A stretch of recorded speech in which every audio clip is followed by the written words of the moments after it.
Supreme court में शाहजेब कत्ल case की समाअत हुई, जिसमें मुल्जिमान शाहरुख जतोई, सिराज तालपुर और सज्जाद तालपुर को पेश किया गया। चीफ जस्टिस मियां साकिब निसार ने अपने रिमार्क्स में कहा कि अगर हाई कोर्ट का फैसला गैर कानूनी हो तो सुप्रीम कोर्ट इसका जायजा ले सकती है।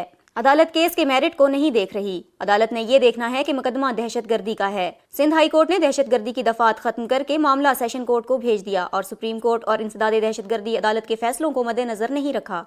साल 2012 में कराची के पोश इलाके डिफेंस में पुलिस अफसर औरंगजेब के जवां साला बेटे शाहजेब को झगड़े के बाद कत्ल कर दिया गया था।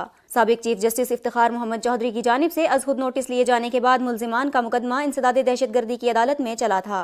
समाअत के दौरान मकतूल के बाप ने कातिलों के घर वालों से सुलहनामा कर लिया था, ताहम सुप्रीम कोर्ट ने इसे कबूल करने के बजाय मुकदमा चलाने का हुक्म दिया था।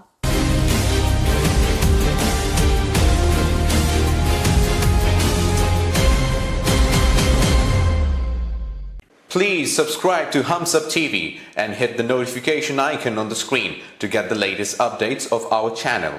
Thank you for watching Hums Up TV.